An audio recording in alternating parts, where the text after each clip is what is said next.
पूना गाडगीळ आणि sons limited 1832 पासून।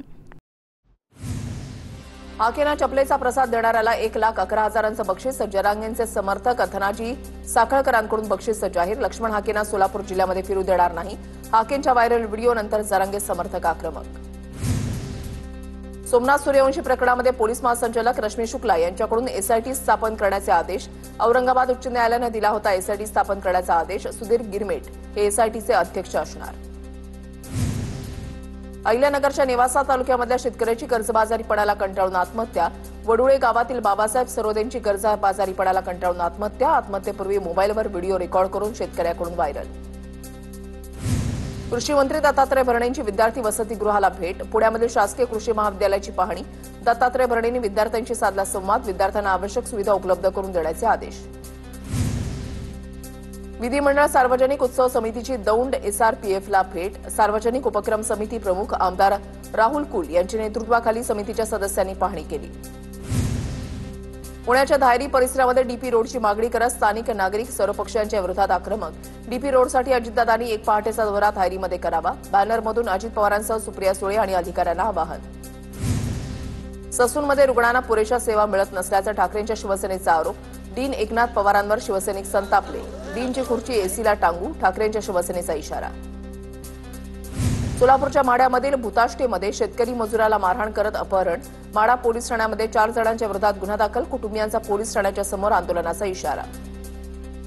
छत्रपती संभाजीनगरमध्ये ढोल वाजवण्याच्या कारणावरून हाणामारी। हाणामारीमध्ये धारदार शस्त्रांचा वापर। एकाचा मृत्यू, 2 जण गंभीर जखमी। कर्जवसुलीसाठी घरी का जाता असा जाब विचारत कर्जदाराची बँकेमध्ये येऊन शिवीगाळ आणि मारहाण। सोलापूरमधील म्हाडा शहरातील माढेश्वरी अर्बन बँकेमधला प्रकार व्हिडिओ व्हायरल।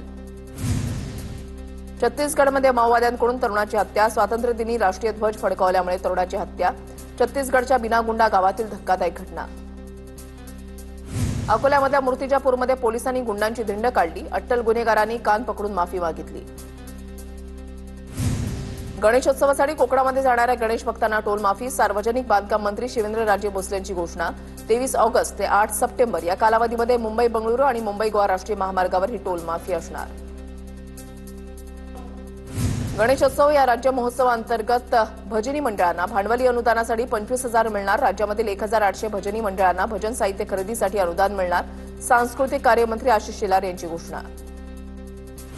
पुण्यामधील गणेश विसर्जन मिरवणुकीचा वाद मिटला। मानाचे गणपती सकाळी 9:30 वाजता विसर्जन मिरवणुकीमध्ये सहभागी होणार। विसर्जन मिरवणुकीमध्ये ढोल ताशा पथकं कमी केली जाणार। नंदुरबार शहरामधील सुप्रसिद्ध असलेल्या बाबा गणपतीची तयारी जोमात। कोणतेही साचे न वापरताय 1894 पासून तयार केली जाते गणरायाची सुबक मूर्ती। उद्या विदर्भामध्ये तान्हा पोळा साजरा केला जाणार। तान्हा पोळ्यासाठी नागपूरच्या बाजारांमध्ये विक्रीसाठी 8 फूट उंच आणि 5 फूट लांबीचा 4,71,000चा लाकडी बैल दाखल। बैलाला पाहण्यासाठी आणि सेल्फीसाठी नागपूरकरांची मोठी गर्दी। अहिल्यानगर जिल्हाभरामध्ये बैल पोळ्याचा उत्साह। लंपी रोगाच्या सावटातही शेतकरी वर्गात मोठा उत्साह। राज्यभरात आज सर्वत्र बैल पोळ्याचा उत्साह। अहिल्यानगरमध्ये सातपुते कुटुंबाला बैल पोळ्यासाठी नवी सर्जा राजाची बैलजोडी विकत घेतली। सातपुते कुटुंबीय दरवर्षी 1 ते 3 ते 4 लाखांची नवीन बैलजोडी घेऊन पोळा सण साजरा करतात।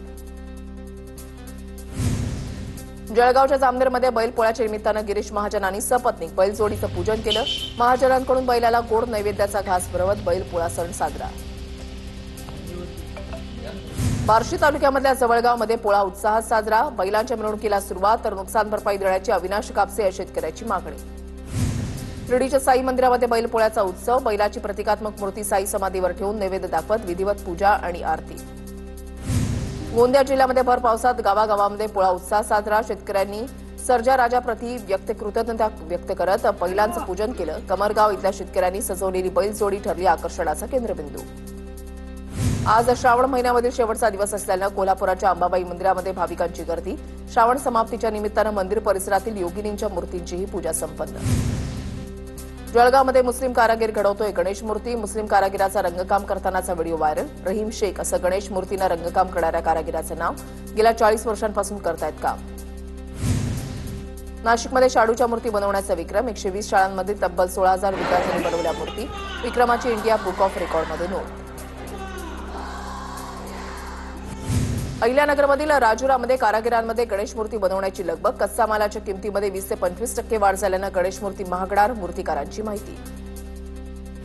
गणेशोत्सवानिमित्त सिंधुदुर्गमध्ये डेकोरेशन साहित्य खरेदीसाठी दुकानांमध्ये गर्दी. डेकोरेशनच्या विविध साहित्यांमुळे बाजारपेठा सजल्या. जळगाव जामनेरमध्ये पोलीस अधीक्षक महेश्वर रेड्डींच्या उपस्थितीमध्ये शांतता कमिटीची बैठक संपन्न. बैठकीमध्ये गणेश मंडळांतर्फे गणेशोत्सवातील विविध समस्या प्रशासनासमोर मांडण्यात आल्या.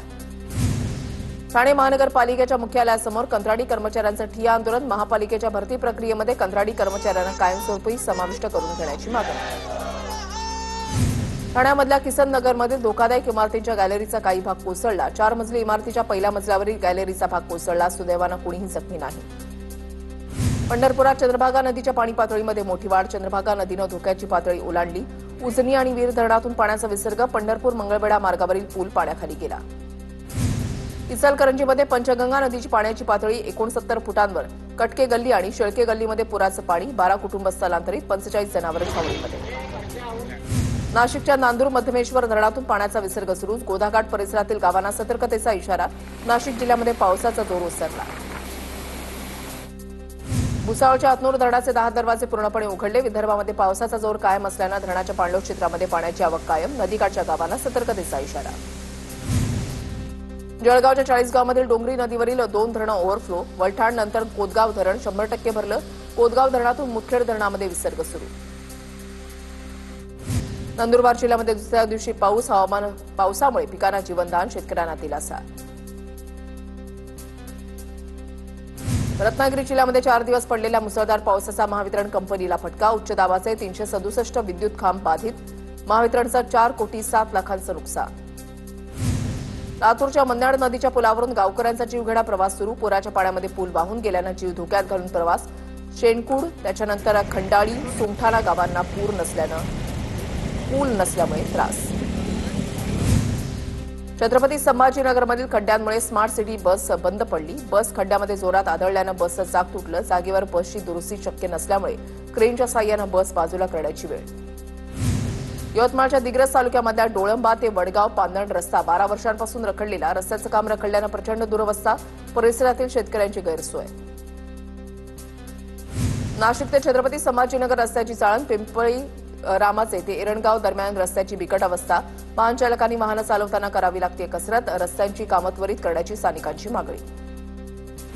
पुण्यामधल्या भोर वरंदा घाटामध्ये दरड कोसळल्यानंतर भोरचे प्रांताधिकारी डॉ. विकास खरातांनी घाटाची पाहणी केली. प्रशासनाकडून 30 सप्टेंबरपर्यंत अवजड वाहनांसाठी वरंदा घाट बंद ठेवण्यात आला आहे.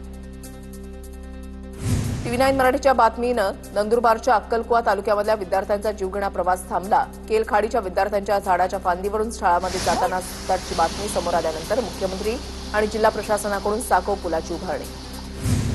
8 दिवसानंतर अमरावती शहरासह ग्रामीण भागामध्ये पावसाची उघडीप. सतत पडलेल्या पावसामुळे जिल्ह्यामध्ये शेतीचं प्रचंड नुकसान. मात्र पावसामुळे जिल्ह्यातील धरणांमध्ये पाणीसाठा वाढला. मुंबई गोवा महामार्गावर तरुणाचं 450 किलोमीटर पायी चालत आंदोलन. 17 वर्षांपासून रखडलेल्या कामाच्या विरोधात चैतन्य पाटील या तरुणाचं आंदोलन. प्रशासनाच्या दुर्लक्षावर सवाल. लातूर महानगरपालिकेकडून प्लास्टिक वापराच्या विरोधात कारवाईचा बडगा. महानगरपालिकेची लातूर मुख्य बाजारपेठेमध्ये धाड. कारवाईमध्ये 500 किलो प्लास्टिक आणि कॅरी बॅग जप्त. जळगावमधल्या शेळगाव बॅरेज मध्यम प्रकल्पाचे 18 दरवाजे पूर्णपणे उघडले. शेळगाव बॅरेजमधून 86,285 क्युसेकनं तापी नदीपात्रामध्ये पाण्याचा विसर्ग. लातूर जिल्ह्यामधल्या लेंडी नदीच्या पुरामुळे बोरगाव इथे अतोनात नुकसान झालं होतं. सध्या बोरगावमधील जनजीवन पूर्वपदावर येण्यास सुरुवात. 3 दिवसानंतर गावातील विद्युत पुरवठा सुद्धा सुरळीत. बुलडाणा जिल्ह्यामधल्या मेकर तालुक्यामध्ये तिसऱ्यांदा अतिवृष्टी. एकाच दिवसामध्ये 78,000 हेक्टर क्षेत्रावरील पिकं नष्ट. नुकसानीचा आकडा आणखी वाढण्याची शक्यता. बुलडाणा जिल्ह्यामधल्या चिखलीमध्ये 17% क्षेत्रांवरील पिकांचं नुकसान. एकट्या चिखली तालुक्यामध्ये 63,000 हेक्टर भागाला अतिवृष्टीचा फटका. बीडच्या परळीमध्ये अतिवृष्टीमुळे कापूस पिकांचं मोठं नुकसान. नागपिंपरीमधील शेतकरी देविदास मुंडेंच्या कापसाच्या शेतीचं नुकसान. 2 एकरातील पिकं पाण्याखाली. पूना गाडगीळ आणि सन्स लिमिटेड 1832 पासून